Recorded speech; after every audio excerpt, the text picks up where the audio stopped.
good?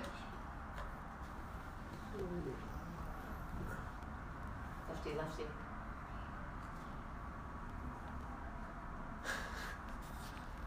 Kyle's gonna spill on himself. Does the coffee taste better from there? It tastes way better. Mine tastes better. You're very funny. Like, you don't look funny, and you don't even sound funny, but your words are pretty funny. My delivery's not great. You guys see the Oscars last night? Well, obviously nobody stayed up to the end. Literally no one saw what happened at the end except for the people that were at the Oscars. I really don't know anyone that stayed up till, 3 o'clock in the morning to watch the end of the Oscars. But if you did, then you would have seen the worst flub in Oscars history, as they're calling it. But I say it was sort of the best flub in Oscars history because shows like Andrea Mitchell Reports is talking about the Oscars. Yeah. Right? On CNBC this morning, they were talking about the Oscars. Yeah.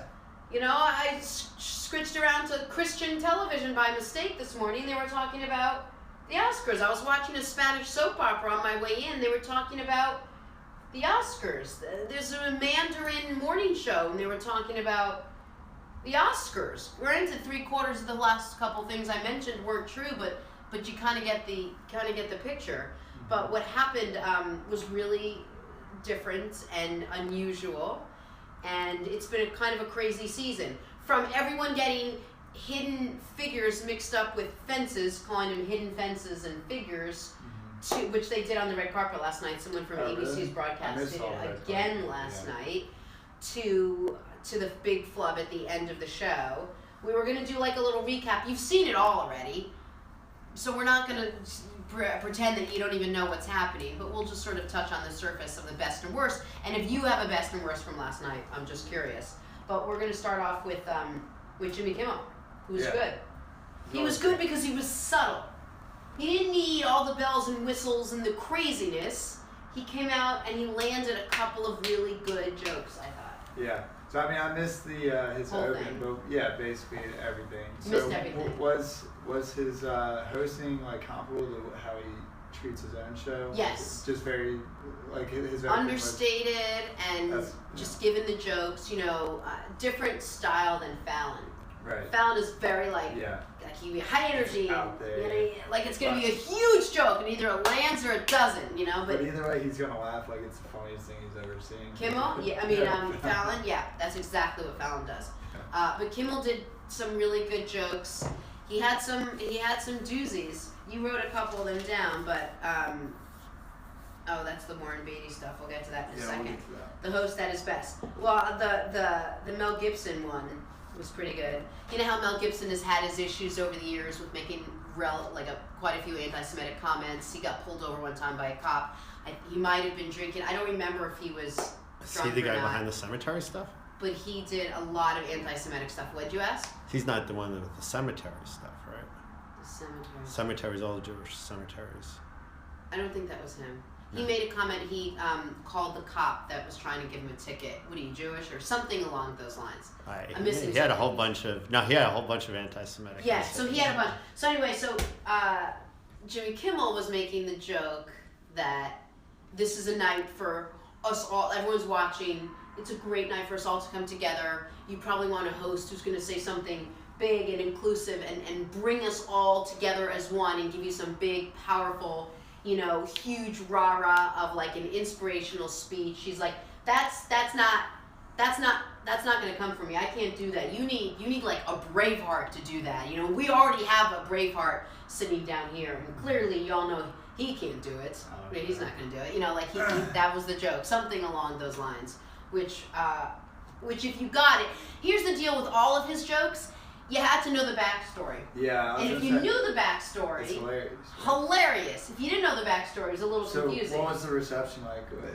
It was a pause. Okay. And then they laughed. Right. Same with mine. I paused. I had to remember it, and then I laughed. His stuff with, see if you can find what he said about Meryl Streep. And the backstory there is, you remember Trump came out and tweeted, Meryl Streep come up. I saw Jimmy Kimmel tweeted at Trump or something. Yeah, well, so Donald Trump came out and said Meryl Streep is one of the most overrated actresses in Hollywood and all her movies are crap. Right, I remember that. Right, because she made a comment about him. So, by the way, Meryl Streep has won like more awards than like any other actress in Hollywood, and whether you love her or hate her, she's definitely not overrated. Like, that's not a word anybody would use, even if you loved her. So here's what how he turned around and made the joke to bump Trump, but also to, you know, you can see he doesn't have to say, I'm about to be sarcastic. He basically just did his thing. Make sure we got some volume on here. I think we turned it down last time. Yeah. Okay. Give me 1 second. This is the world shows. There we go. And all the great actors here in Hollywood, one in particular has stood the test of time for her many uninspiring and overrated performances. Everybody, please join me in giving Meryl Streep a totally undeserved round of applause, will you? That's pretty good. Right? So now you get to knock Trump at the same time, because he said, this is not gonna be a political. It was just it was the only real like dig at Trump, because he assumed that Trump would be tweeting since, but he's like, but not yet, because Trump usually gets up to make his 3rd bathroom trip of the night at like 3 a.m. That's usually when you get a tweet. That was about it. It wasn't as political as everyone said that, I don't know if you can call them Oscar pundits, all said that every award winner was going to get up and politicize every single speech, and they really didn't. Yeah. There's some people here saying that they feel like the Trump jokes are getting old. Is there a feeling that people are getting... I didn't think he did a lot of Trump jokes last night. I really only heard, if you hear other ones that I didn't hear of, like I didn't consider that Mel Gibson a Trump joke, obviously. Right. Definitely I heard the Meryl Streep one, and I thought it was funny because she's so acclaimed that just to say all your movies are uninspiring and call you the most underrated actress of our generation is ridiculous and preposterous. Like, if you want to say something you hated all the movies, that's a little bit different. At least that's understandable. Anyway, I didn't think it was that political. If you guys, did I miss any political jokes, let me. The other thing I thought was hilarious was Kate McKinnon. Kate McKinnon? Yep, Kate McKinnon. Did you see that, Lance? Did you see how she... No, what'd she do? It was so funny because she had like one line, and she packed such a punch with her like 1 or 2 lines, and it really left such an impression. She came out to award Best Makeup and Best Costume with Jason Bateman, right? 2 very, not glamorous awards, you would think, but yet those 2 were very funny. So let's take a look. Yeah, we're gonna look at that. In the meantime, We actually just got featured on... Oh, cool. Great. All right, so let's go. Can you go back and see Kate McKinnon? I'm gonna try to find. Like, the goal in life is to be able to be as funny as you can be in as few words as possible, right? So that's basically what she did. You bring Kate McKinnon out there, and boom. Here we goes, guys. Are you ready for it? Are you at the edge of Is she your singing it? seats? Is it the Leonard No. Cohen thing? Remember when you cried when she... I cried. God, I can't believe I cried. It's not the red carpet, right? It's, No. Just put 2017 Oscars. Can't find it. I can't. All right, Oh, you that's keep- cool. They have like a popcorn emoji, like a hearts. The hearts going up. Periscope put the Oh, instead of popcorn, hearts, they're little the popcorns. now. In Anyway, addition, Kate McKinnon is brilliant, I thought, because they needed her. And Jason Bateman, they were 2 odd choices, I thought, at the Oscars, and I thought they came out and actually had the funniest bit because they were so like deadpan. That was it, but no video, right? That video right now. Cool, awesome. Wow, Things are going super well. So I guess we can. We do have Jimmy Kimmel's best jokes from last In a week. montage? All right, let's do Jimmy Kimmel's best jokes. 'Cause And then we'll get to the big, the boomba of bad things that happened. All right, here we go. So we'll The see- best of Jimmy Kimmel from we'll last see night. how many Trump jokes there were. Okay. Watching that performance, because if they... I really hope the other guys from NSYNC were watching that performance, because if they were, I think there's a really good chance they're going to let you back in the band. I do. Thank you He very played it much, off Justin. great. It's time to bring everyone together. You need to say something to unite us. And let's just get something straight off the top. I can't do that. That's not, there's only one Braveheart in this room, and he's not going to unite us either. Okay? I would like to bury the hatchet with someone I've had issues with. I know Matt's alone. When I first met Matt, I I was the fat one. It has been an amazing year for movies. Black people saved NASA and white people saved jazz. That's what you call progress.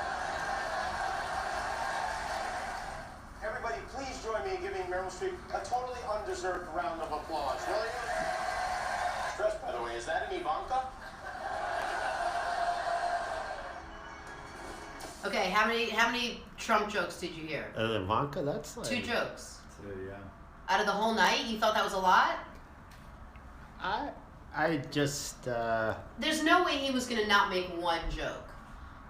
I mean, Trump goes and calls someone who was nominated underrated. You're gonna make a comment. I think. I didn't think that was a lot of jokes. Were there any other, like, at the Grammys, were there any other call to actions? Like, there would come, a couple performers came up to protest the Dakota pipeline. Was I it didn't nothing think like so. that? Not that I saw. Okay. I really didn't. But I only saw up to. I probably saw like half of it. I didn't see all of it, and then I fell asleep. I wonder if, like, I know when, like, we went in, before the Grammys, we talked about how there's, like, a level of prestige to the Oscars that Yeah. the Grammys just either is lost on the way or just hasn't quite grasped. Right. Do you think that people, like, when they know they're going on stage at the Oscars, they're like, I'm not gonna, like, use this time for my own person, but if they're like, this is important. All I know is that if you're up for an award, because I'm sure you guys are all listening to me right now, even if you think you don't have a chance in hell, heaven, or high water of ever winning, prepare something. Have something prepared. Yeah. So you're not just picking names out of the air and out of your butt. And that person, and my 3rd grade teacher, Carol Snyder, how did I forget you? And Mrs. Goins, thank you. And then all of a sudden the music comes and they're sweeping you off stage, and then you get home and you can't even watch it because you're like, what in the hell was going on? Say something like poignant and real and heartfelt, and you can still thank people, but prepare something. I love these people. I have nothing prepared. I had no idea, except that you've had 3 weeks knowing that you were nominated. Maybe have something ever so slightly prepared. All right, let's get to the biggest gaffe of all. This is what we're all talking about. So Warren Beatty and Faye Dunaway are announcing the Oscar Best Movie. No brainer. One name on the card. Open up the card. Here's who wins the grand poobah of all Oscar nominations. Best Movie of the Year. Only one, guys, of the entire year. It's like the most gigantic award there is. It's the Super Bowl. Super Bowl of movies, Yeah. right? There's a lot of money being exchanged here. Yeah. Bated breath. We're waiting. We waited all night for this. Warren Beatty opens up the award. Note the very lengthy, pregnant pause on Warren Beatty's face, and now you'll know why. Oh, Connor! God! I didn't have the video. We'll find Alright, well, this isn't the one. Alright, so stop it a second so I can. That worked out extremely well. We're so prepared on the show. Long story short, Connor. Warren Beatty goes to open the envelope and he's looking at it. And what he's looking at is not the answer to why he's out there. He's looking for it to say Best Picture, Oscar goes to whatever. But instead, what it says on his card is I Best noticed saying, Supporting talk about being Actress. prepared. Yeah, you know what? We did the exact same thing the Oscars did last night. But we do it for 4 hours a day. They did it for 4 hours last night. Right, but they have a little bit more prep time I know, than we they do. did. They shouldn't have screwed Poor up. Connor came in We're from supposed to screw up. from Alabama. I know, literally. Literally came Anyway, in from so Alabama. he paused and he's looking at it, and it says Best Supporting Actress or some Best Actress, whatever it was, Emma Stone. And he's looking at it, and he knows it's not the right card, but he can't reconcile it. He doesn't know what to do. What would you have done? Would you have said, Hey, I got the wrong card. Give I me got the right wrong card. card, guys. What do you want me to do? So what does he do? He throws Faye Dunaway under the bus. He goes, here, you read it. And he hands it to Faye Dunaway. He was supposed to read the Best Picture. He hands it to her. This reminds me of the George Costanza Seinfeld with the burning building, and he's running over old people and small children to get out of the building first. He's like, move away, old people, small children, old people, small children, women and children, I gotta get out of here. That's what he did. He threw Faye Dunaway under the bus. Anyway, so he hands it to her. She reads it without even thinking that there's something wrong with it. And La La Land doesn't know any different. Everybody comes on stage. What did Steve Harvey do exactly? Do you Steve remember? Harvey full on read the wrong name. That was for the Miss America or Miss Universe. Miss Universe. Yeah, he read the runner-up name as opposed to. Oh, he just read the wrong name. Yeah. Okay, he didn't know. It's not that he got the wrong card. And how He do read the it Russians fit into all of this? wrong. Oh, the Russians orchestrated this. They whole thing. because they have the Price Waterhouse has the office. There's the office. in We've Russia. agreed on that theory, right? Yeah, it So has to be. It's all going to be part of the whole Conspiracy. conspiracy thing. So Probably. Congress is now going to be investigating. They're investigating everything. You Who heard knows? it first. You heard- We're yeah. leaking. Right. We can spell Russia, so we Yeah. know. We're leaking this. All right, let's show people what happened. So now Yeah. La La Land gets up and they start making their.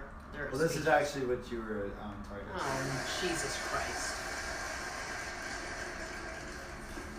Why is it on so silent? And the Academy Award. He doesn't know what to do. Watch. Throw her under the bus. Best picture. Look. Watch. Look. Here, you read it. La La Land. No, you read the wrong name, Faye. Alright, let me go back to the other video. So that was the, Hold on a second, because Connor was showing us half of a video. yeah, that was the best one I could find at the, Okay, so now here's what happens. So now back to your regular schedule. So someone's asking what was on the card. Best supporting actress yeah. or best It was actress. the card for the, yeah. Okay, go on.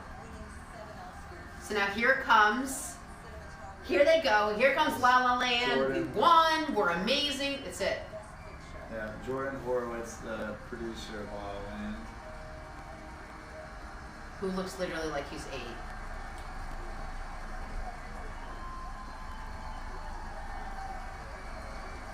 Thank you all.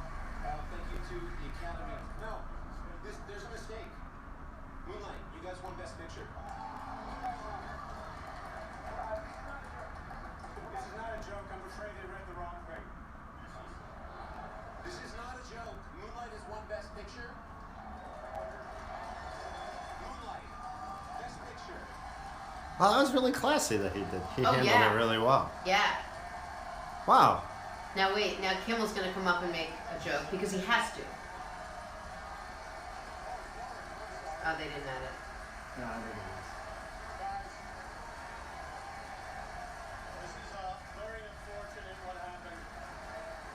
Personally, I blame Steve Harvey for this. Very clearly, even in my dreams, this could not be true.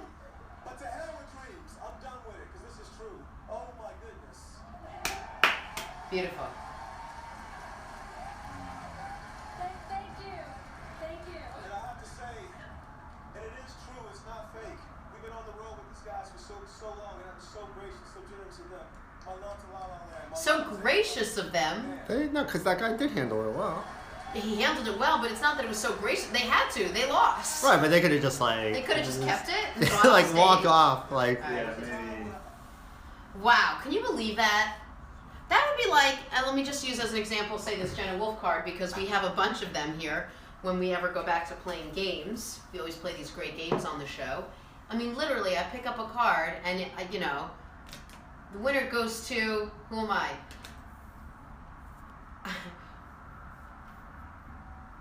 It's, here, you read it. Like, what was that? Nobody was even talking about that. Oh, you would have thrown Connor. under Nope, the I bus would have for taken that moment and basked in it. I would have been like, not gonna lie to you, nothing on this card says best picture. So I can do you one of two things. I can read you what's on this card, or I can stand up here and do 5 minutes of stand-up. Guy walks into a bar. Here's the best part. The bar's in New Jersey. Guys, I literally have the wrong card. You bask in it. Who's that? George Costanza. Sorry. Oh, I think that's. Anyway. So if anyone from the Academy is watching, you'll be available. I'm 100%. That's probably the Academy right there. I bet you the Academy's calling. Shut up! He didn't throw her under the bus. He did the best he could. Ryo Boat said it was Kramer. You got to stand up and rise to the occasion. You can't take the occasion and hand it over to the person on your left. Real quick, I was in a show when I was in maybe 5th grade. I was in Mary Poppins. maybe in Mary Poppins, maybe it wasn't, whatever show it was. I was in all these different plays. But I was with the senior class, and I walked out on stage, and I give 2 lines, and the curtain's supposed to open, and I dive into the scene that's already there. I walked on stage. My parents will tell you the story. We'll ask them. I gave my 2 lines, turn around, curtain doesn't open. Someone pokes their head from the back and goes, "Not ready yet." And I'm in 5th grade, and I go, "Okay." And I turn around to the audience, and I go, "Where's everybody from?" Now, mind you, we're in Haiti. Like, what kind of stupid question? Not like uptown, like the beach. Like, we're all from there. And my mom said I honestly filled about 8 minutes just talking to the audience. What does that mean? That means that one day I will be called upon. To deliver some sort of Oscar award to somebody, and there's going to be another screw up, and when that screw up comes, I will. Michael Jordan with the flu, Game 6, right? Ernie Banks, when he was sick, I'm going to rise to the occasion. Not that Warren Bay didn't, and I'm going to deliver my big joke. That's what's going to happen, and I'm so excited about it. Yeah, so one of the comments here was that... Shut up. No, it was saying that he wasn't intending for Faye Dunaway to read it, but that he was just showing it to her. Disagree. I say it went like this. Let me take this Jenna Wolfgard since we have it. He was...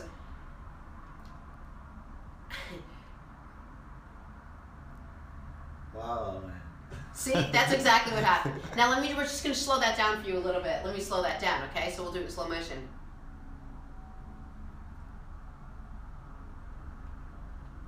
Wow, Did you see how that happened? I love Connor in slow motion. Yeah, so basically, I think he did, right? Yeah. I'm sorry, that's my thing, and I'm sticking to it. Sugar Ray Roy remembers you when you worked in Philly. Somebody here says, "Aren't you the person on TV?" Yeah, I'm the person on TV. I'm the person who's going to be back on TV if you guys don't agree with me, because I'm going to get thrown under this bus in a second. I'm just curious what else people thought. Biggest Losers. Viola Davis obviously has now won literally every award in the world. I didn't see that one. I didn't see this either. Should check that one out. Oh my god, a flag hit the side of her head? I don't know. You can try to look for this. What else are people saying? So somebody here is making a very good point. The difference between them and you Is they're famous? They're actors, and you're a host. And I think the point is that you're more used to thinking on your feet and improvising than they might be, just because they have lines to go. So normally I would agree with you, and I think that's a very good point. But 50% of actors, what percentage of actors do you think had at some point any kind of acting training, acting class, acting school ever in their whole life? 60%?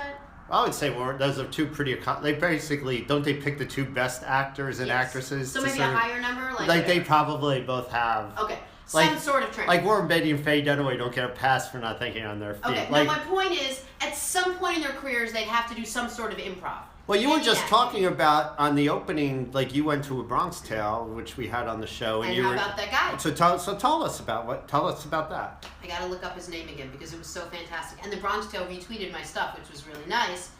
But at like 2:00 in the afternoon, the main star of the Bronx Tale that played Colegero, I would say his name wrong, C as they called him in the show, Chaz, lost his voice. And they called the understudy, who was not only his understudy, he understudies 3 characters. Can you believe it? And they said, "You're on, dude."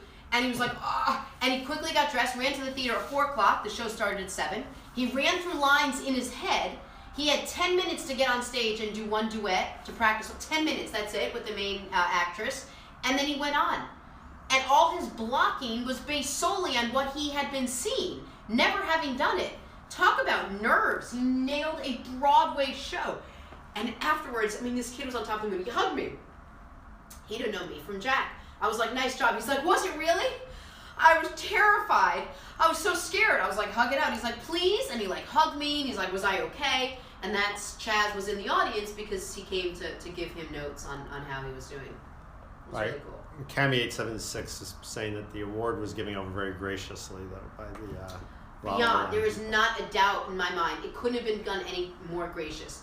But what I laughed at what you said was that was very gracious of him. yes, sure he did it in the nicest way, the most pleasant way possible, but like you can't say, hey, that's very gracious of you. It doesn't belong to you. Like you had to. Right. No, but he was not like. He wasn't like. He had to be. I mean, they had to be pissed on some level. Just. But he didn't act like it at all. Right. Like he was trying to make sure that those guys came up and they realized that it was real, and he stayed with the show. He didn't. Which was great. Yeah. That's. So they got 6 of the 14 nominations, I think. Right. And didn't a lot of people say they were going to walk away with all 14? Yeah, I think a lot of people thought they would get more. I mean, that's still 6 is a lot. Damien Chazelle still got Best Director and Emma Stone Best Actress. I mean, that's still a huge night. I don't know. Not as big a night as Titanic. How many did they get? I don't know, 9. Was it? And then Dev Patel won Best Actor. Right? Love Dev Patel. I thought what's his name won Best Actor.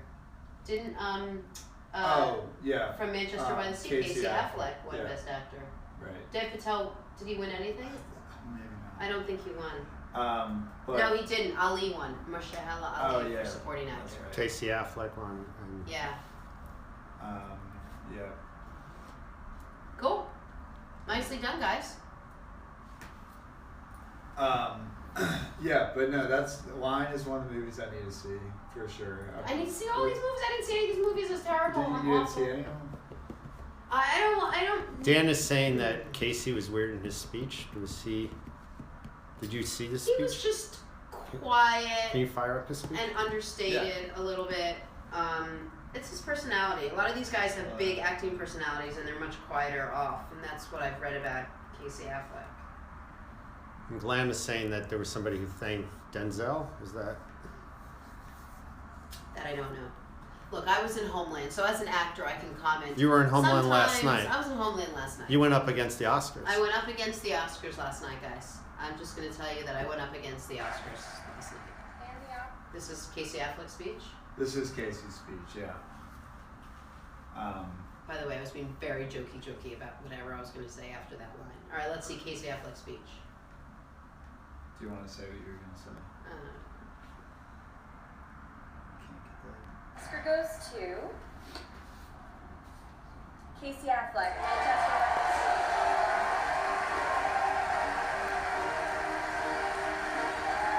This is the first Oscar and second nomination for Casey Affleck. Here that's seeing Manchester by the Sea. I thought it was I thought it should have won for Best Comedy.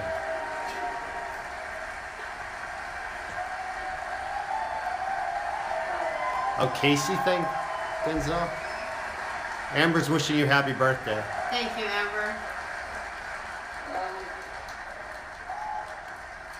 That means so much to me. Thank you.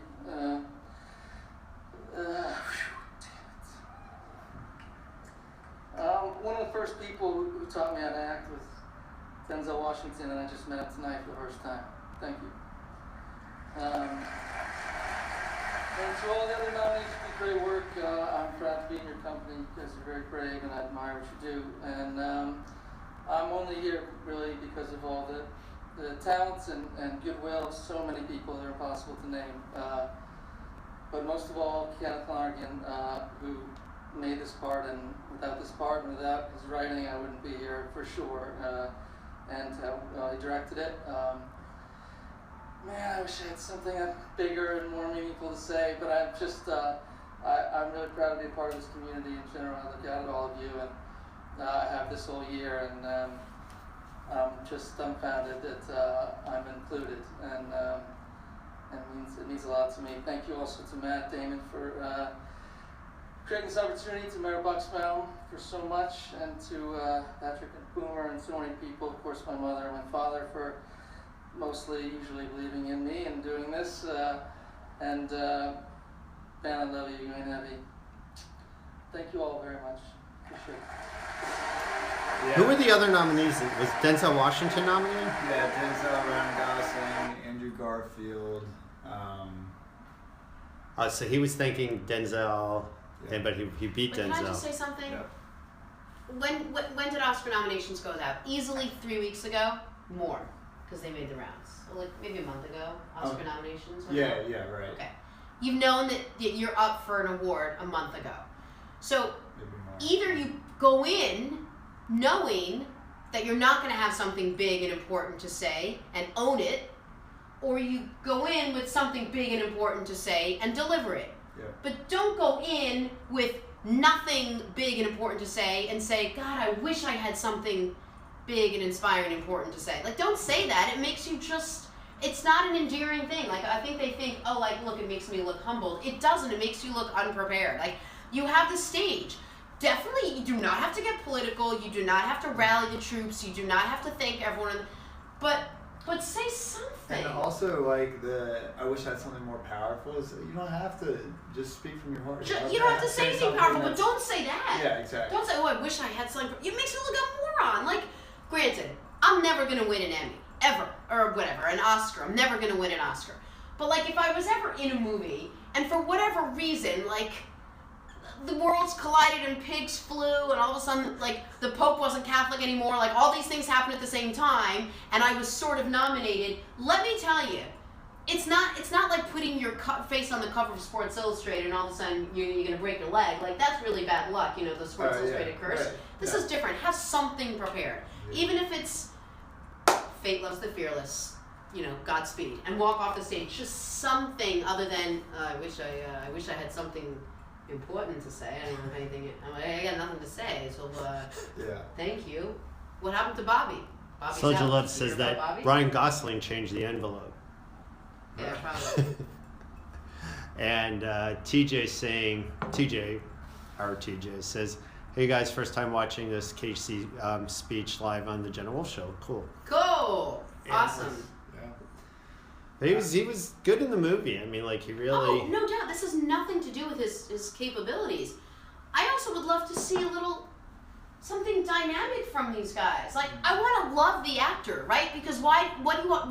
When I love the actor, I'm going to go see anything that actor's in, right? But if I think the actor's, whatever, I'm just going to, and then the next movie, like, yeah, maybe I'll go see the movie if I like the last movie, but if I didn't like the last movie, I'm not going to see it. Yeah. Right? You know who's given some good speeches is Matthew McConaughey. Last year. Sure. All right. Yeah, and he talked about his wife and his kids. I think it was for Dallas Buyers Club. Yeah. And his 3 things he, I mean, like he was like, it was very personable and just like a great. And what does that happen? Maybe you don't like Matthew McConaughey, but you get up there, you love the guy, right? You love the person he is, and so maybe the next movie that comes out, you want to see that movie. Yeah. If nothing else, shouldn't these movie companies say, hey, try to sell yourself and they'll sell the movie? Yeah. These guys that go through the motions when they're being interviewed for a movie, yeah, it was good. No, we shot for 8 weeks. You know, we were really into it. It was a good shooting. You know, What? I don't even know what you're talking about. Who do I think? It's like, I know there's so many more that I just can't think of right now. It's like, great. That's awesome. Cool. Thank you. Like, that's a wasted sentence. Like, we didn't think that you named everyone you know. Right. Wasted sentence. You know what else is a wasted sentence? Please leave a message after the beep. Wasted sentence. You know, that's 3 seconds sooner I can get to leaving my message than you have to say that. Wasted sentence. You know what else is a wasted sentence? Hey, how are you? Quick favor, blah, blah, blah, blah, blah. Wasted sentence. You don't care how I am. You just want to get to the favor. Hey, here's my favor. Like, I'm tired of wasted sentences. My new thing now, let's get right to the point. These pleasantries are all sort of taking up too much time. Glam Tam Tam actually is asking us to talk about Denzel. So I would say that Denzel has one of the great speeches. If you want to see something, there's a great Denzel speech. Oscar speech? It's not on the Oscars. Actually, if you go to my Twitter account, Connor, I actually tweeted something about it on February 12th. He had this thing where he talked about ease being a bigger threat to progress than hardship. That if something comes easy to you. Oh yeah, that's a good point. Yeah, so he had this. I have the link to it if you just. It's not like a 20-minute speech, is it? It's a 5-minute speech by him, but it's one of the more powerful speeches that I think you'll see. And for last time you said the most powerful speech. You remember? I know. I'm not normally. it was. Well, I figure if Connor how about if right over I there, let you Connor. know if it's a power, or Connor lets you know? Right, we'll see if you all can shut it off when you want. But It's the it's when he won at the. is it Yeah, that's it. I think you'll see that this two was. 2.5 minutes. Oh, good. That's like 3 seconds to Lance. Thank you. It's going well. Thank you very much. I feel like it was the NAACP. I'm not sure. Tennessee Williams, Arthur Miller, Eugene O'Neill, Edward Albee, August Wilson. August Wilson is one of the greatest playwrights in the history of American or world theater. It is a privilege, an honor, a responsibility, a duty, and a joy to bring his brilliance to the screen.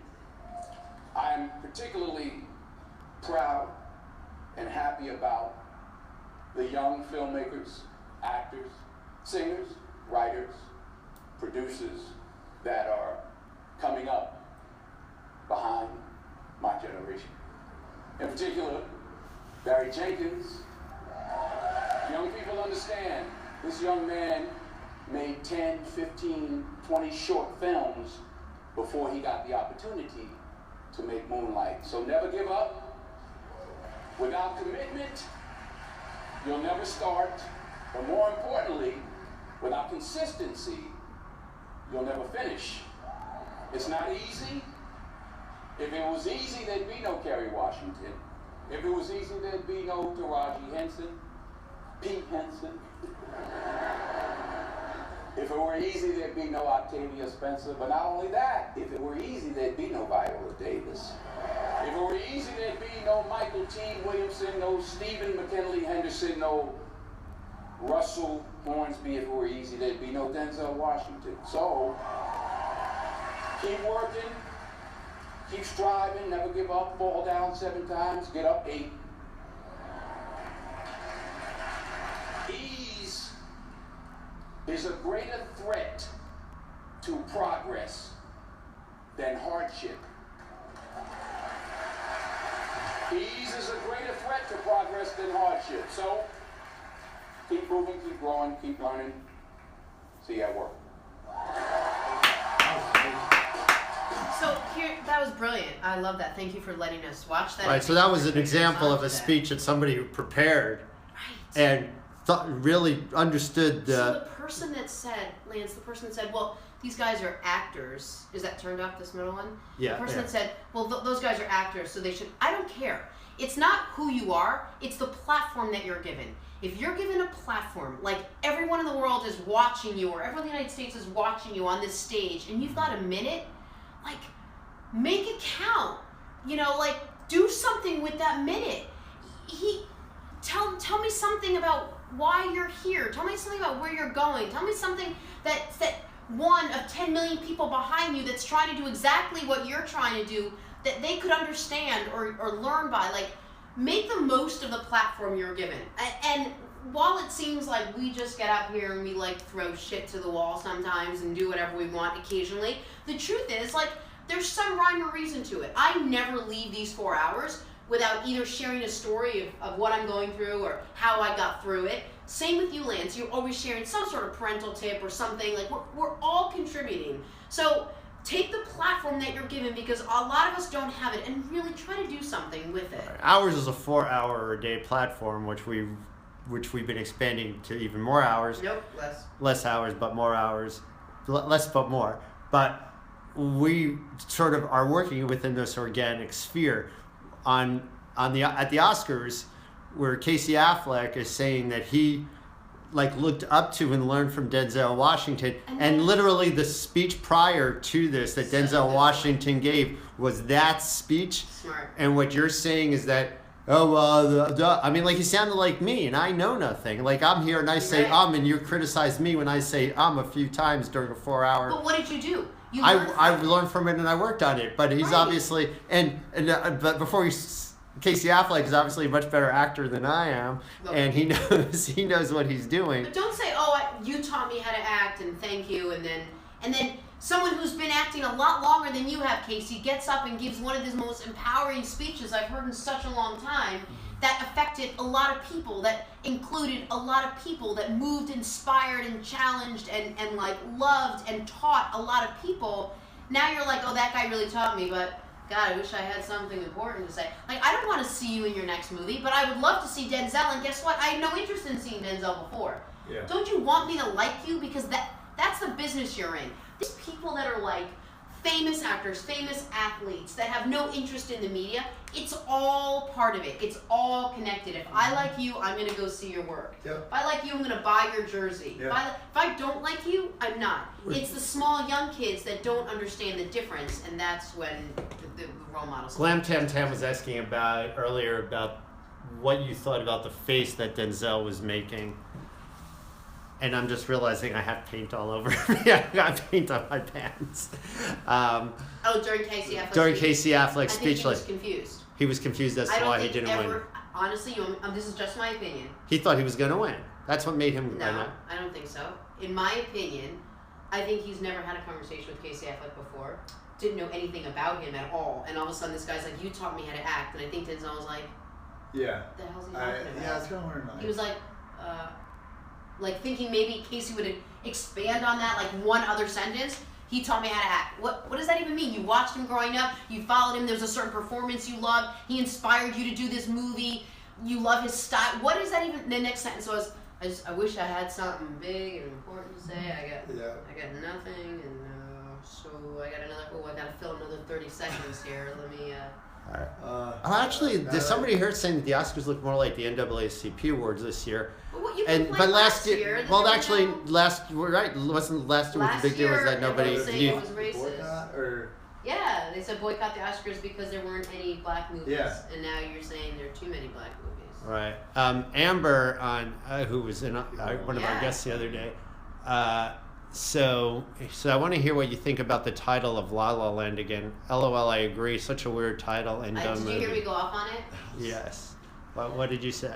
I just think the title kept me from watching the movie. Because I literally can't say the title without thinking I'm talking about my kid's movie. Hey, what are you two grown-ups going to do tomorrow night? Well, we're gonna go have dinner. There's this great ramen place, and then we're gonna go say La La Land. I got that La La Land.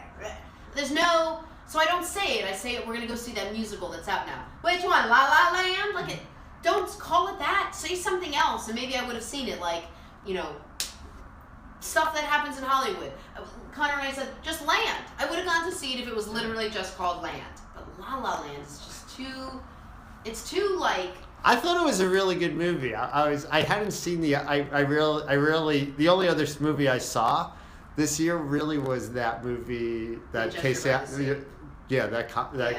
I thought was a comedy when I was going to it. I know you keep saying that, but no, when I went to it, I was expecting it. Afterwards. Not afterwards, but so I don't really have a great feel for the other movies, and I was surprised. Like when I think about the great movies that I've seen in my life, that La La Land was viewed as such a. Yeah, the themes to all of that. Yeah, I'll get it. We're all the same. Fine. Did you see it, Connor? See one. You saw La La Land. Yeah, I thought it was great. The themes to all the movies were all like hardship, trying to overcome something, except for La La Land. La La Land was more like a pursuit, like achieving the American dream type story, but while also preserving jazz. And kind of the hardships of LA, which is kind of not hard. There are, but that's like people will look at that and roll their eyes a bit. If you say the hardships of LA. I still thought it was a good movie. I enjoyed it all the way through. Maybe like 20 minutes in the middle was a little slow, but I definitely think it was probably the runner-up for Best Picture. All right. Granted, I didn't see a couple of the other movies. Yeah, it would be good to see the other ones also. Yeah, I mean they killed it at the Golden Globes, and I thought they would win a couple more here, but So be it. Eliza Horner says she hasn't gone to the theater since Black Swan. I did want to see some of these winners though. I was curious to see. I saw I saw Arrival recently, which was sci-fi, and I was curious to see. I know they were nominated for a couple, maybe cinematography, and maybe Best Picture also, but I knew they wouldn't win that. But I'm curious to see if they won anything. Where do you think La La Land would have ranked? Would you rather see La La Land versus Was there a question? Pretty Woman? Pretty Woman. I've never seen Pretty Woman. So, Dre the Gemini wants to know: is this the same Jenna Wolf from Today's Show. The same one. from Channel 4? That's the one. And Darren wants to know how much you got for Homeland. You were on Homeland yesterday. He wants to know if it was enough to cover the sleep therapist. It wasn't. For those of you who missed the sleep therapy. Oh, okay. I want to come back and do Homeland. I want to show the scene. You can show the scene from Homeland and we can discuss it. You want to do it now? Yes. Okay. Yes. I really wanted to. Okay. All right. So but just to reset Darren's question. I haven't had my two kids who are age 2 and 3 sleep through the night in almost a year, and then in a moment of complete and utter insanity, I took the advice of my friend and called a sleep therapist. And before ever asking her how much she costs, I hired her, signed up, gave my credit card, and at the very end said, "Oh, how much is it?" And I'm just saying this because it's so astronomical. Normally I wouldn't talk about something like this, it's so gaudy, but I'm just going to tell you so that anyone that's standing up can fall down and anyone sitting down can fall over. $4,000. Let me repeat. $4,000 for sleep training. But I will tell you this, kids have slept through the night every night since they left. I will also tell you this, ever since she left, I got sick and have not slept through the night. So it's God's big backslapping, ironic sense of you know what that still not sleeping through the night. Can't have your cake and eat it. Nope. Okay, so Darren's question was, how much did I make for my one line of Homeland, and was it enough to cover the sleep therapist? So if we ever clip this, we're going to start this fresh, so I can say Homeland, because I'm going to tell you a story. You don't usually get these stories. I'm going to tell you a total behind-the-scenes story of my one scene on Homeland. I'm in 2 episodes of Homeland this year, episode 6 and episode 11. In episode 11, I have 8 lines. In episode 6, which aired last night, I had 1 line. I memorized that line the way you memorize your kid's name, right? I say, what's your kid's name? Darren. Hey, what's your kid's name? Bob. What's your kid's name? Harper. Like, you know your kid's name. Even if you have amnesia, you know your kid's name. That's what I knew about this line. Not a big line. Not a poignant line. It was my line. First time I'm Homeland. Huge Homeland fan. I am so excited. Get there at 6 a.m. I'm in hair and makeup by like 7 a.m. I'm in wardrobe, totally fitted for my one line. I'm reporter number 4. There's reporter number 1, 2, and 3. I'm reporter number 4. So we all get there. We actually shot it in Midtown Manhattan, and it's a collective scene outside with a bunch of people, okay? So get this. So Severus is asking, what's a Homeland, by the way? Homeland is the show on Showtime. Very famous show on Showtime right now. Maybe the best. It may be the best show you have ever seen or not seen. Phenomenal show. It's much better. It's much better than La La Land. It's a really good show. Anyway, so this year, most of the show takes place this season in New York, and it hasn't. None of their shows have before, so they shot a lot of scenes in New York. They needed local reporters, people to play reporters. So I show up, and there's all these people protesting outside. Remember all the people on the street protesting, which took God knows how long to get them there. And then all these reporters are standing in this little cage. The president drives down the street. The president-elect. At that point, right? Yeah, President-elect Keene drives down the street. I'm not giving anything away if you haven't seen it. She gets out of the car, walks towards us, and we're screaming live, Madam President-elect, Madam President, Madam President. We're trying to get questions out. We go to shoot the scene. We don't even shoot until 4:30 in the afternoon because it took that long for all this to happen. We go to shoot the scene. This is hilarious, Lance. I want you to listen. I'm listening. And they set us up. Okay, I want you here, reporter number 2 here, you here, and then reporter number 4, you're here right in front. And I said, oh, excuse me. And they're like, what is it? What is it? And I go, well, so you have me here. We don't have time for blocking right now. The sun is setting. We really need to get the scene shot. Let's talk about this afterwards. So I go, excuse me, but there's just one. They're like, excuse me. We don't have time for questions now. Let's just get the scene shot. I was like, I know TV news. I don't know this. Like, this guy sounds really serious. I'm not going to open my mouth. I said, oh, okay, whatever. I said, no problem. So I'm standing right here. This is the gate. President-elect drives up. She walks out. Actress Elizabeth Marvel. She's wonderful. She walks out, and she comes right here. She's got to be this far away from me. And I was like, okay.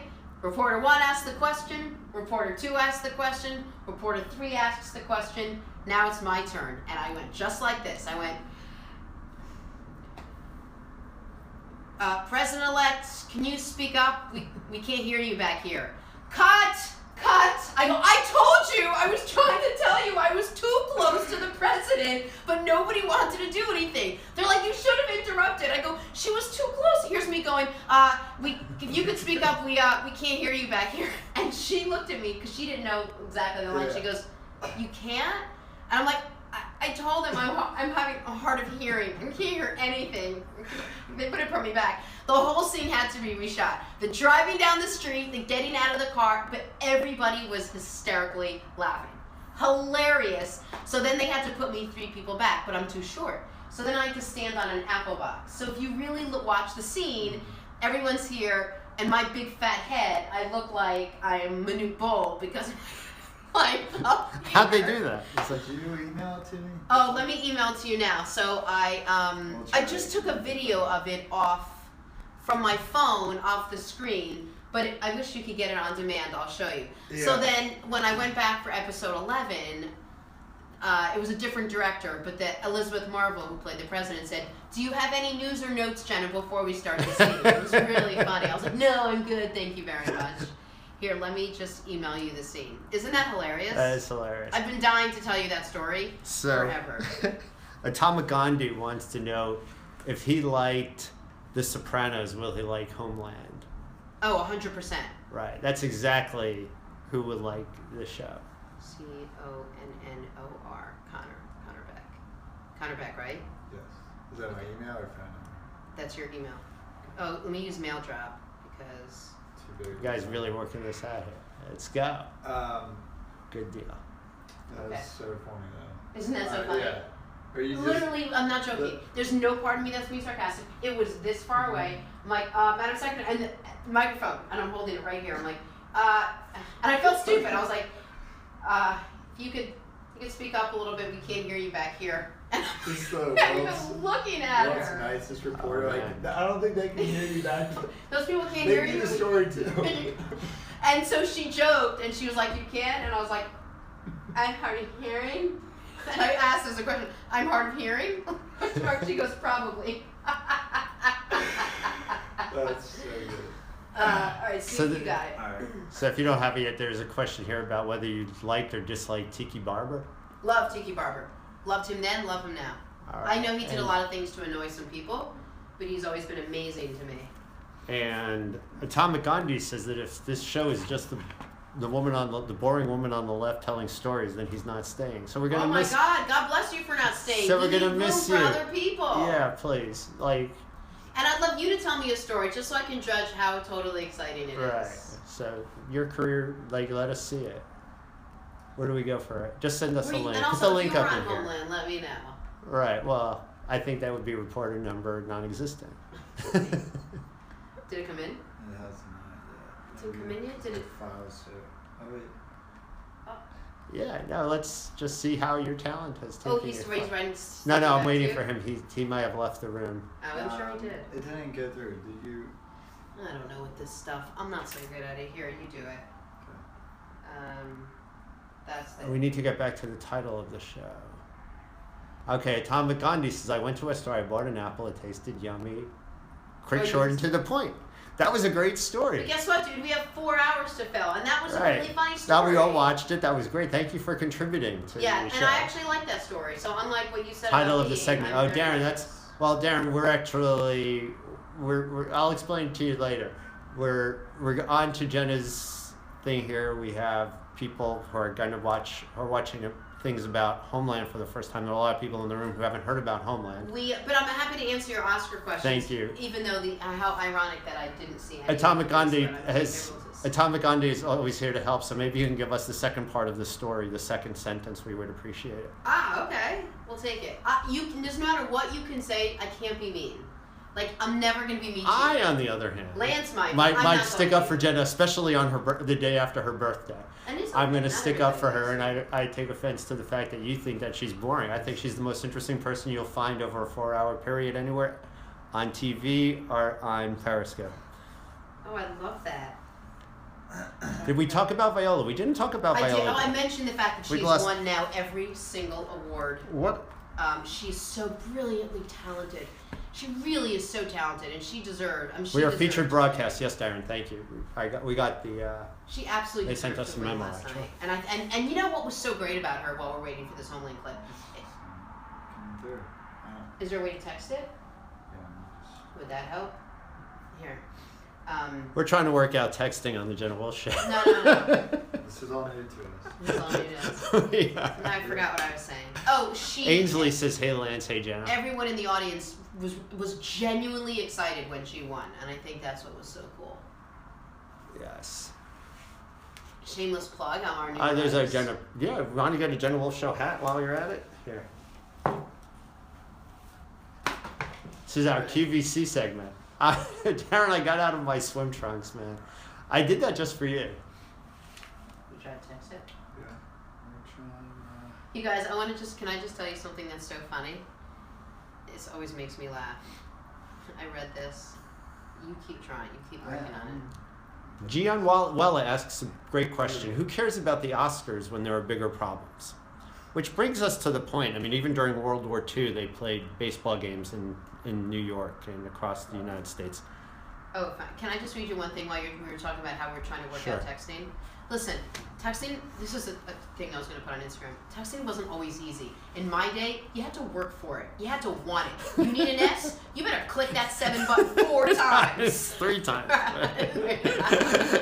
You only had to do it 3 times. There was you didn't have to work that hard. That 4 times. Really funny. It always kills me. All right, here it is. So let me just recap 2 seconds or less for the guy with the apple.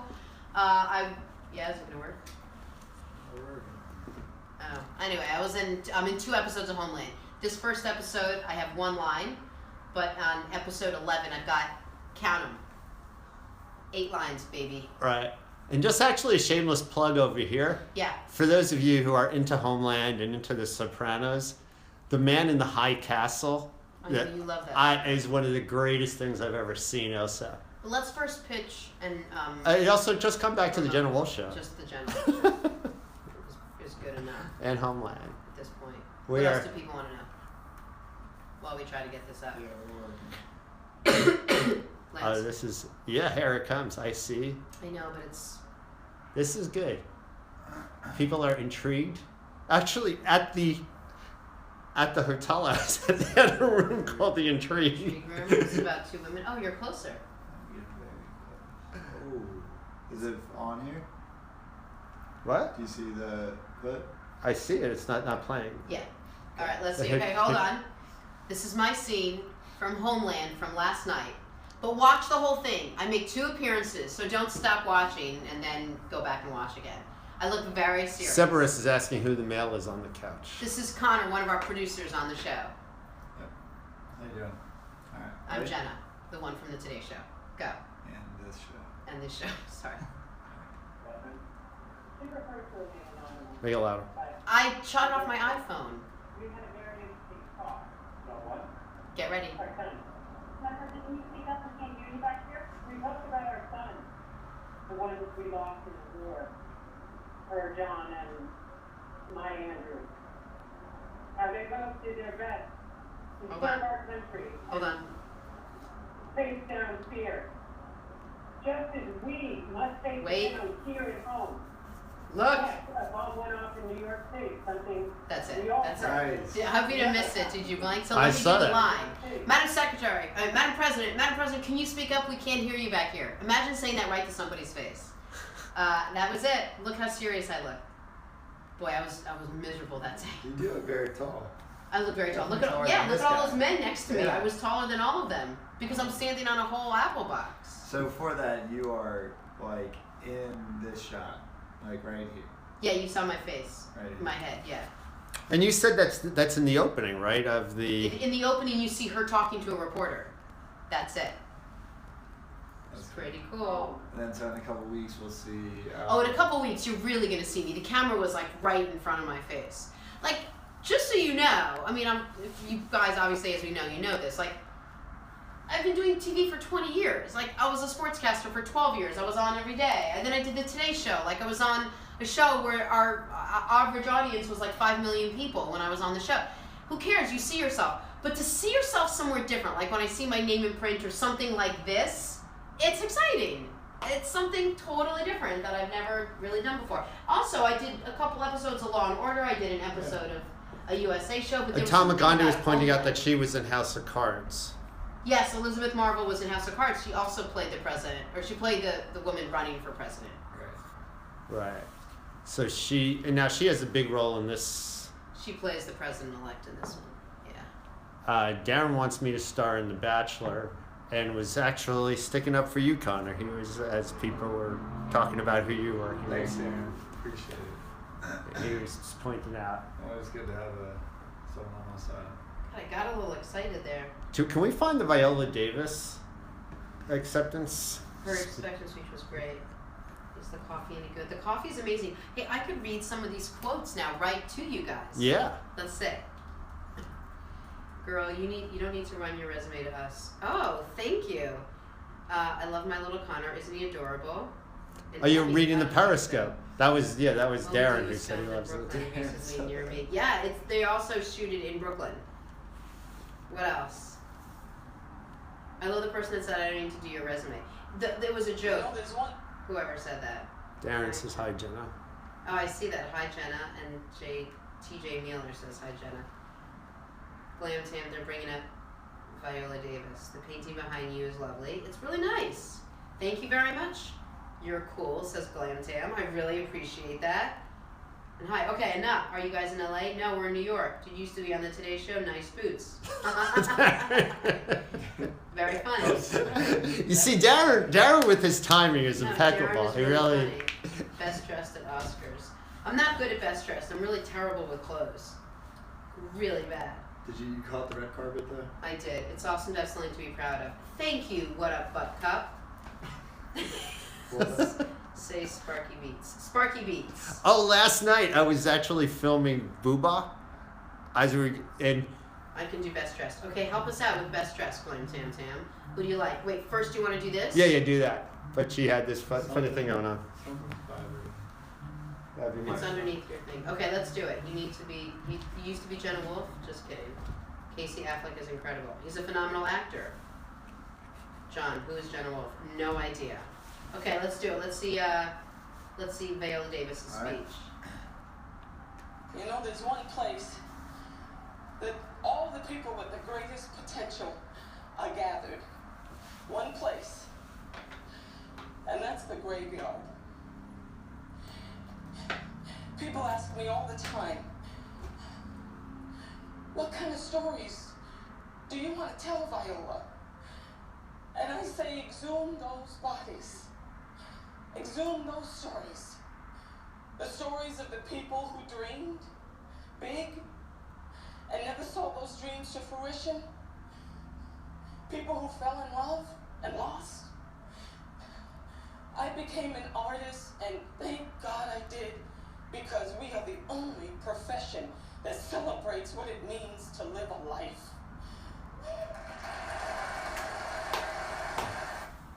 Awesome. Why is that so hard? Right? How hard? That was not hard. That was beautiful. That was a great speech.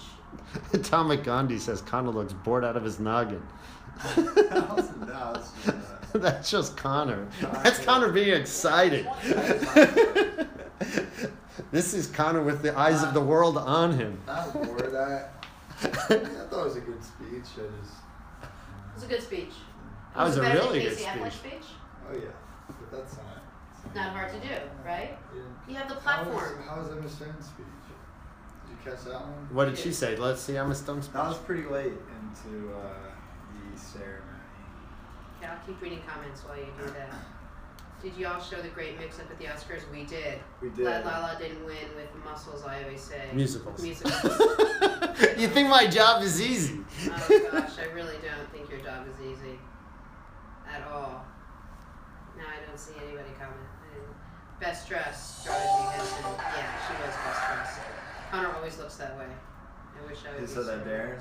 Darren said that. Thanks, Darren. Viola shifted the tectonic plates of conscious acting. Yes.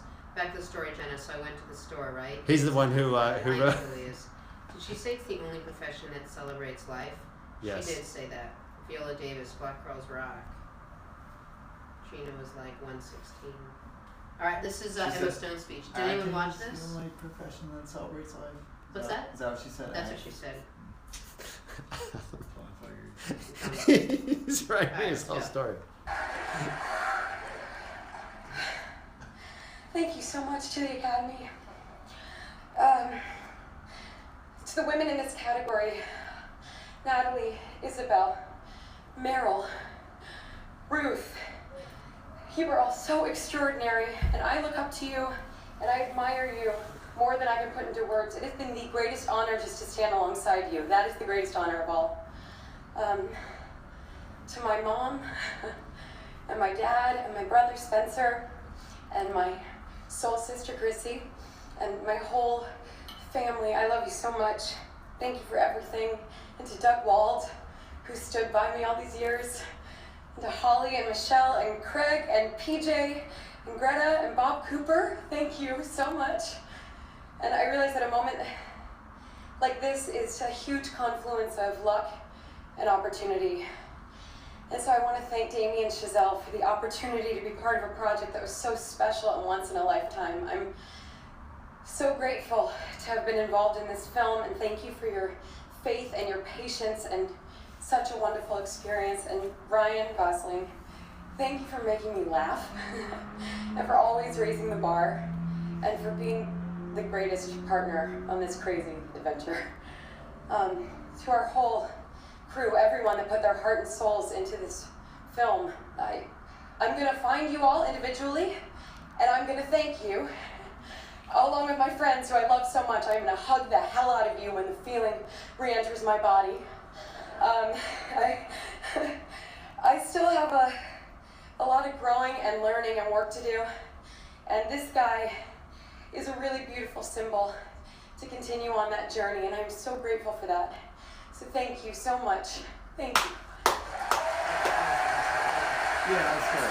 Okay, so that's how you give a speech. Yeah. Right? So that's a way to thank everyone, and the people you don't remember to thank, a great line about when the feeling, just expressing how like excited she is and what it means to her and all of it, and then something like humbling but poignant at the end, like I'm young, I'm at the beginning, I have so much learning to do, right? Yeah.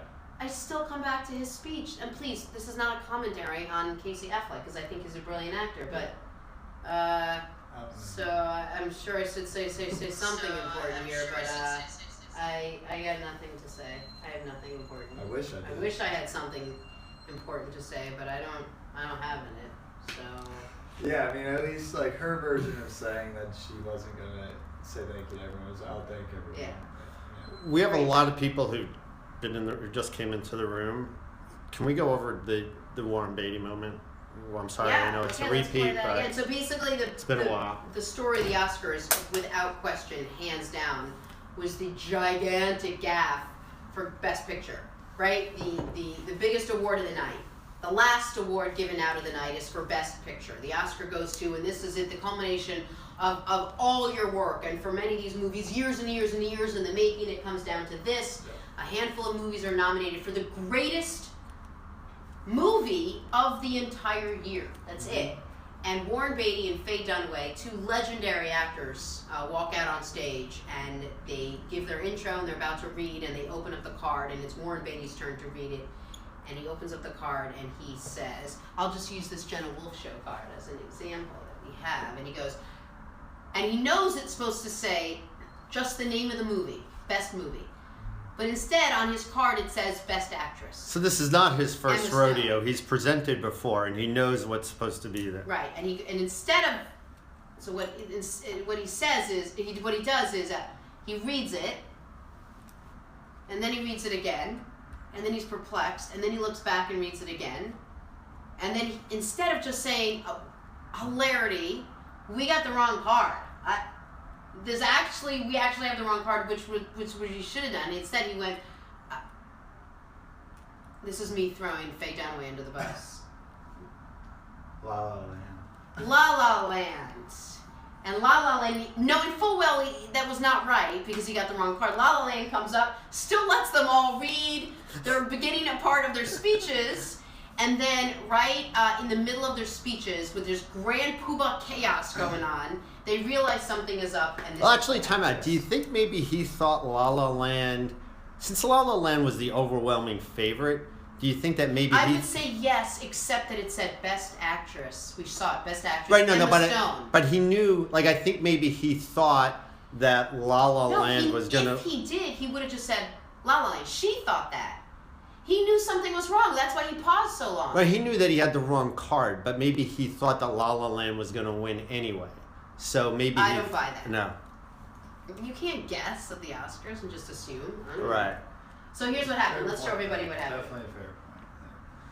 Yeah. All right. I don't have the clip of the. I know. Oh, you can't get back to that one? I can't. I was gonna take. No, that one. Just this one is fine. La La Land. Okay, now La La Land is excited.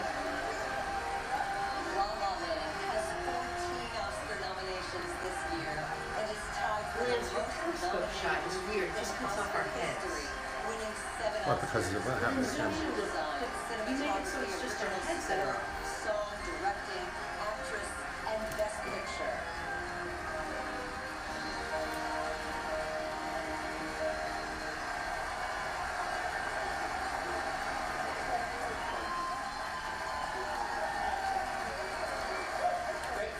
Thank you all. Thank you to the Academy. No, there's a mistake. Moonlight, you guys won Best Picture. This is not a joke. I'm afraid they read the wrong thing. This is not a joke. Moonlight has won Best Picture. Moonlight, Best Picture.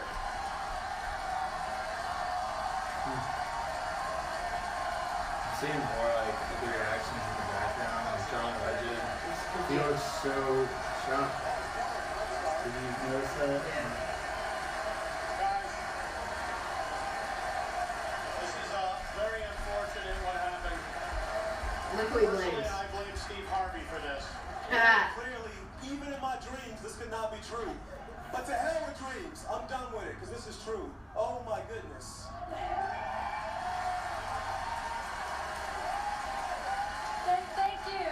Thank you. And I have to say, and it is true, it's not fake. We've been on the road with these guys for so long, and I was so gracious, so generous to them. My love to La La Land, my love to everybody. Man. Alright. Yeah. Awesome.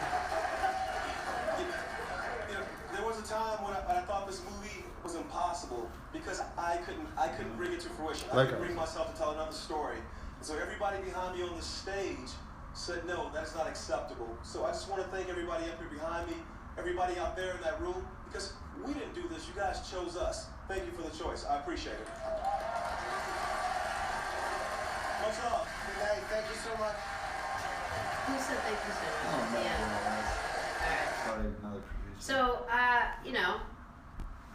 can you scroll it up, Vince? Yeah, I'm going to get you back there in a second. Zoom out. And we're going to zoom out. Can we do the next thing? Can we do the Casey Affleck? Let's recap. Okay. So we've been knocking Casey Affleck's speech because my feeling is it's such a rare opportunity to have to have the chance to get a platform and waste it on the following sentence. I wish I had something important to say, but I don't. If you don't have something important to say, don't say that. Don't say that. Say something important, like make me want to like you. Make me want to watch your next movie. I know you're a great actor. I already know that. But I had no interest in watching Denzel's next movie, and I saw a great speech by Denzel, and now I'm going to watch the next thing he says because I know how hungry he is for it. I know who the person is behind it. Matthew McConaughey, you may not always love his movies, but man, he gets up there and he owns that stage every time he wins an award. Loves it, wants it, craves it, needs it, has to have it. And so guess what? I'm going to see Matthew McConaughey's next movie. But you get up there and you give an uninspired, understated, for lack of a better term, boring thank you speech where you kind of remember people's names, you kind of don't. You say the words, boy, I wish I had something important to say. Say something important if you wish you did. Because I don't know, I kind of lost a little respect for you. And we're going to show the speech in a second. Before you tell me, well, he's an actor, that's not him. Like when he acts, no, I'm sorry. We live in a world where with social media, it's now all connected. Who you are on is who you are off. And if you want to be like followed and you obviously want to be loved because you're an actor and you want people to come watch your movies, then it's all sides of you. And I want to know that you are so craving or so obsessed with what you do for a living that it shows on and off the screen. I'm sorry, but there are a million people that would kill to be in your position. So before we go there, actually, Pamela's he heart says, may I please produce this scope for you, Jenna? Please send us an email send it to me. I would love to, because it's not being produced right now. Right, because it's just, I'm doing such a bad job over here. You're not doing a bad job here, but we're not doing a job. We're not doing a job. We're just sitting here talking. So we should get it produced, which right, so maybe we could do that. So maybe you can send me your email with your qualifications. It's just Laifer, Laif as in Frank, ER @gmail.com. All right, cool. Here we go. Casey Affleck.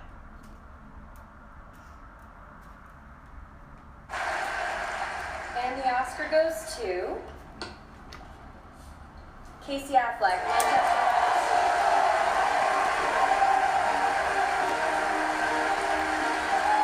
This is the first Oscar and second nomination for Casey Affleck.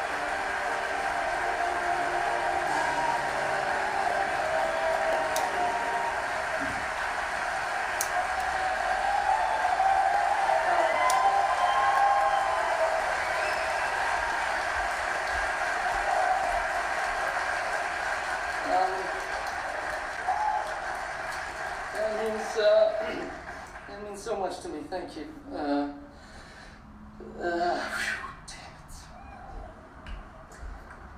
One of the first people who taught me how to act was Denzel Washington, and I just met him tonight for the first time. Thank you. And to all the other nominees who did great work, I'm proud to be in your company. You guys are very brave, and I admire what you do. And I'm only here really because of all the talents and goodwill of so many people that are impossible to name. But most of all, Kenneth Lonergan, who made this part, and without this part and without his writing, I wouldn't be here for sure. And he directed it. Man, I wish I had something bigger and more meaningful to say, but I'm really proud to be a part of this community in general. I look out at all of you, and I have this whole year, and I'm just dumbfounded that I'm included, and it means a lot to me. Thank you also to Matt Damon for creating this opportunity, to Mayor Bucksbaum for so much, and to Patrick and Boomer and so many people, of course my mother and my father for usually believing in me and doing this, and man, I love you, and Evie. Thank you all very much. Appreciate it.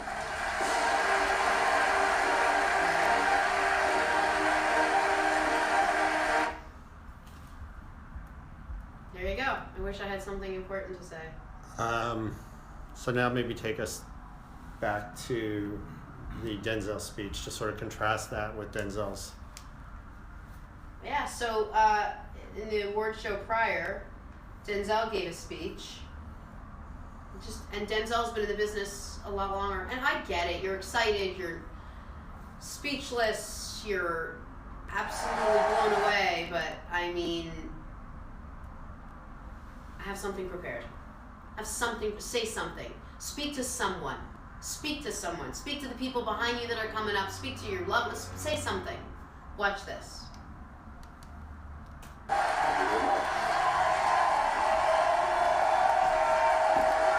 you. Thank you very much. Thank you. Tennessee Williams, Arthur Miller, Eugene O'Neill, Edward Albee, August Wilson. August Wilson is one of the greatest playwrights in the history of American old world theater. It is a privilege, an honor, a responsibility, a duty, and a joy to bring his brilliance to the screen. I am particularly proud and happy about the young filmmakers, actors, singers, writers, producers that are coming up behind my generation. In particular, Barry Jenkins. Young people understand this young man made 10, 15, 20 short films before he got the opportunity to make Moonlight. So never give up. Without commitment, you'll never start. But more importantly, without consistency, you'll never finish. It's not easy. If it was easy, there'd be no Kerry Washington. If it was easy, there'd be no Taraji Henson, Pete Henson. If it were easy, there'd be no Octavia Spencer. But not only that, if it were easy, there'd be no Viola Davis. If it were easy, there'd be no Michael T. Williamson, no Stephen McKinley Henderson, no Russell Hornsby. If it were easy, there'd be no Denzel Washington. So, keep working, keep striving, never give up, fall down 7 times, get up 8. Ease is a greater threat to progress than hardship. Ease is a greater threat to progress than hardship. So, keep moving, keep growing, keep learning. See you at work. Some people are asking why we're referring to this particular. Well, at the beginning of Casey Affleck's speech, he said, Denzel taught me how to act, so thanks, Denzel. And then gave a very uninspired speech. And what we were saying, we're like, if he really did, if he taught you, Denzel didn't teach you how to actually act. Denzel, what you're probably saying, taught you how to be, you know, like, you looked at Denzel, you looked up to him, you wanted to be like him, you wanted to be able to act similar, whatever. Here's a guy that's been in the business so long. This is what he had to say when given an opportunity to say something. So, you want to learn from Denzel? Whether you like Denzel or not, there's a way to learn from Denzel. Get up there when you have 45 seconds where the world is watching you, where the country at least is watching you, and say something. And if you don't want to say something, please, God, don't say, well, I wish I had something big or important to say, but I don't. It just threw me off. He's just drawing attention. Even if he didn't say anything important, if he hadn't Don't said that, say we yeah. wouldn't be talking about it. Exactly. We wouldn't be talking Anyway. about it right now. Can we do the how do you pronounce his name? Mahershala? Ali? Ali, can you find his acceptance? Mm-hmm. Like, might as well go through. But I was going to show you also the Matthew McConaughey's acceptance speech, which was pretty Oh good. yeah, we should do that. The one that you were referring to. Yeah, from 2014. I'll just cue it up. Or you want to do the... Where do you have teed up? Yeah, okay, you have that one teed up, so we're going to do the Matthew McConaughey one first.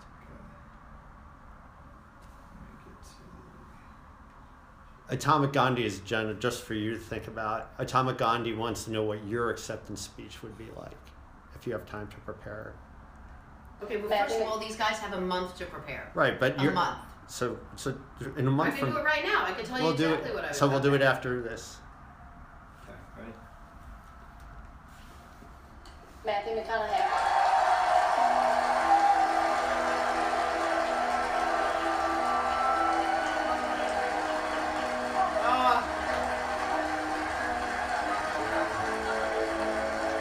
This is for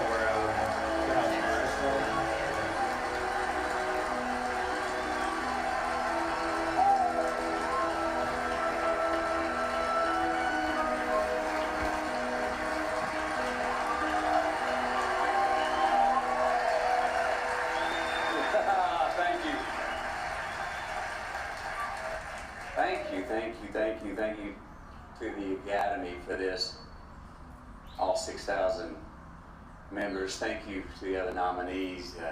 All these performances were impeccable, in my opinion. I didn't see a false note anywhere.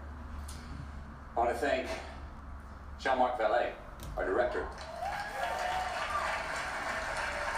I want to thank Jared Leto, Jennifer Garner, who I worked with daily. There's a few things, about 3 things to my account that I need each day. One of them is something to look up to, another is something to look forward to, and another is someone to chase. Now, first off, I want to thank God, because that's who I look up to. He's graced my life with opportunities that I know are not of my hand or any other human hand. He has shown me that it's a scientific fact that gratitude reciprocates. In the words of the late Charlie Lawton, who said, when you got God, you got a friend, and that friend is you. To my family, that's who and what I look forward to. To my father, who I know he's up there right now with a big pot of gumbo. He's got a lemon meringue pie over there. He's probably in his underwear, and he's got a cold can of Miller Lite, and he's dancing right now. To you, Dad, you taught me what it means to be a man. To my mother, who's here tonight, who taught me and my 2 older brothers, demanded that we respect ourselves. And what we in turn learned was then we were better able to respect others. Thank you for that, Mama. To my wife, Camilla, and my kids, Levi, Peter, Mr. Stone, the courage and significance you give me every day I go out the door is unparalleled. You are the 4 people in my life that I want to make the most proud of me. Thank you. And to my hero, that's who I chase. Now, when I was 15 years old, I had a very important person in my life come to me and say, who's your hero? And I said, I don't know, I gotta think about that. Give me a couple of weeks. I come back 2 weeks later, this person comes up and says, who's your hero? I said, I thought about it. You know who it is? I said, it's me in 10 years. So I turned 25 10 years later. That same person comes to me and goes, so are you a hero? And I was like, not even close. No. She said, why? I said, because my hero is me at 35. So you see, every day, every week, every month, and every year of my life, my hero is always 10 years away. I'm never gonna be my hero. I'm not gonna attain that. I know I'm not. And that's just fine with me because that keeps me with somebody to keep on chasing. So, to any of us, whatever those things are, whatever it is we look up to, whatever it is we look forward to, and whoever it is we're chasing, to that I say amen. To that I say, all right. To that I say, just keep living, huh? Thank you. Phenomenal. That's how you give an acceptance speech. That's how you say thank you. That's how you say, here's who I was, who I am, and who I will be. Right? Yeah, I mean, he got the thank yous in, he was telling who inspired him, and where he's going, where he's been, and then he's not finished. And it all came through in one speech. And it's a glorious, glorious speech. Mine would be not terribly different. It would be completely prepared. Mm-hmm. And the crux of it would be what I always talk about, that life is not a dress rehearsal. This is it. You're in the performance every day that you wake up and every day you go to sleep, and what you do in between is all that's going to get stamped on that big book of life. And whatever I did to get here was definitely one of the top, 3 or 4 things, and how proud I am and all this other stuff. And family would be big, and obviously Connor would be a big person to thank with all of this. So just so you know, I would thank you if I ever got up there. Lance, I'm probably sure I would thank you. I definitely would thank Connor. You definitely would thank Connor. Me, you would not be thanking. Of course I would thank you. All right, awesome. Okay, guys, listen. This was fun. We appreciate it. We really, for not having seen many of the Oscar movies. For not having seen any. For not having seen any of the Oscar movies. We did great. We did an amazing job recapping it. So good job. Thank you very much. We're going to take a break, and we'll be back.